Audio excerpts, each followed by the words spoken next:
తునిలో టీడీపీకి భారీ షాక్ తగిలింది. వైఎస్ఆర్సీపీ పార్టీలో చేరబోతున్న టీడీపీ సీనియర్ నాయకులు మాజీ మంత్రి యనమల రామకృష్ణుడు సోదరుడు యనమల కృష్ణుడు మాట్లాడుతూ ఎన్టీ రామారావు పార్టీ పెట్టిన తొలినాళ్ల నుంచి 42 సంవత్సరాలుగా ఎటువంటి పదవులు ఆశించకుండా నిస్వార్థంగా ప్రజాసేవ చేశానని, అనేక ఒత్తిళ్లకు తట్టుకొని కార్యకర్తల అభివృద్ధి ధ్యేయంగా పనిచేశానని, తుని టీడీపీ టికెట్ లాక్కుని చంద్రబాబు నాయుడుగా సమక్షంలో పదవి ఇప్పిస్తానని నమ్మించి మోసం చేశారని, నియోజకవర్గంలో యనమల రామకృష్ణ తగిన గుర్తింపు ప్రాధాన్యత ఇవ్వటం లేదని, తప్పనిసరి పరిస్థితిలో వైఎస్ఆర్సీపీ పార్టీలకు చేరుతున్నానని, ముఖ్యమంత్రి జగన్మోహన్ రెడ్డి, మిథున్ రెడ్డి, చలమశెట్టి సునీల్, దాడిశెట్టి రాజా సమక్షంలో విజయవాడలో కృష్ణుడు అనుచరులతో పార్టీలో చేరబోతున్నట్టు తెలియజేశారు. ఈ కార్యక్రమంలో టీడీపీ సీనియర్ నాయకులు పల్నాటి శేషగిరిరావు, ముఖ్య అనుచరులు పాల్గొన్నారు.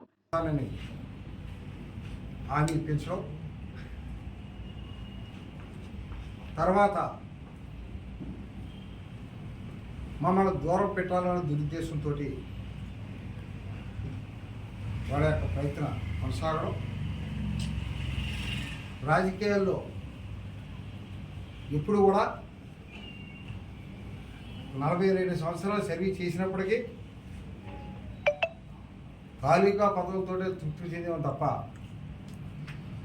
ఇప్పుడు జిల్లాలో ఉన్నటువంటి జిల్లా పరిషత్ కానీ, గ్రంథాలయం కానీ, సెంట్రల్ బ్యాంక్ కానీ ఇప్పుడు ఆశించలేదు. నియోజకవర్గంలో ప్రజలకు సేవ చేయడం పరమావధిగా భావిస్తూ పనిచేసాం. ఈ రోజున వేరే పార్టీలోకి వెళ్ళడం బాధగా ఉన్నప్పటికీ ఇప్పుడున్నటువంటి మోసపూరితమైన రాజకీయాలకి మొదలగా తప్పలేదు. తప్పనిసరిగా రేపు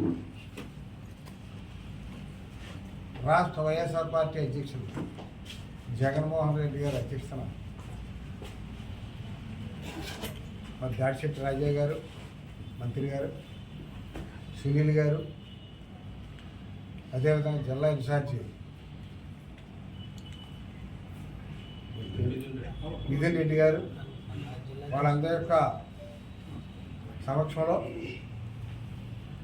విజయవాడలో నేను, నాతో ఉన్నటువంటి నా అనుచరులు జాయిన్ అవ్వడం జరుగుద్ది. తప్పనిసరిగా తుని నియోజకవర్గంలో వైఎస్ఆర్ పార్టీని గెలిపించడానికి మా శాశ్వతాల కృషి చేస్తాం. అదేవిధంగా ఎంత విశ్వాసంతో తెలుగుదేశం పార్టీలో పనిచేసామో అదేవిధంగా పదవులు ఆశించకుండా వైఎస్ఆర్ పార్టీలో కూడా పనిచేయడానికి మేమందరం నిర్ణయించుకున్నాం. మరి ఈ రోజున కేవలం రాజీనామాకు సంబంధించిన విషయాన్ని నేను చెప్పడం జరిగింది. మరి నేను జాయిన్ అయిన తర్వాత, ప్రజల్లోకి వెళ్ళిన తర్వాత నేను ఈ 40 సంవత్సరాలు ప్రజలకు అందుబాటులో ఉండి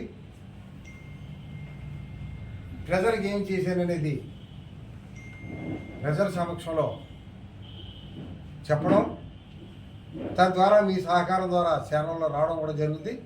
ఇవాళ ఎక్కువ విషయాలు మాట్లాడినా అది పద్ధతి కాదు, కానీ మాట్లాడవలసింది ఏదో ప్రజల్లోనే మాట్లాడుతాను. నేను ఎంతవరకు ప్రజలకు అందుబాటులో ఉన్నానో, ఈ 40 సంవత్సరాలు నేను ఏ విధంగా తెలుగుదేశం పార్టీకి సేవ చేశానో, ఈవేళ ఏ విధంగా తెలుగుదేశం పార్టీని వదిలేసి పోవాల్సి వచ్చిందో ఆ విషయాలన్నీ నేను పార్టీలో జాయిన్ అయిన తర్వాత వచ్చి మీ సమక్షంలో మాట్లాడతానని తెలియజేసుకుంటూ, తప్పనిసరిగా ఏ విధమైన ఆటంకాలకు లొంగకుండా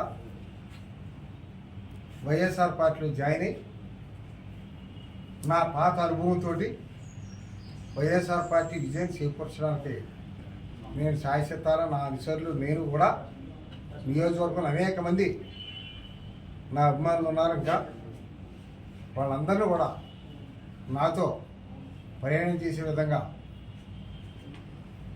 మాట్లాడుతూ తప్పనిసరిగా విజయానికి, వైఎస్ఆర్ విజయానికి ఇక్కడే కాకుండా అవసరమైతే పిఠాపురం,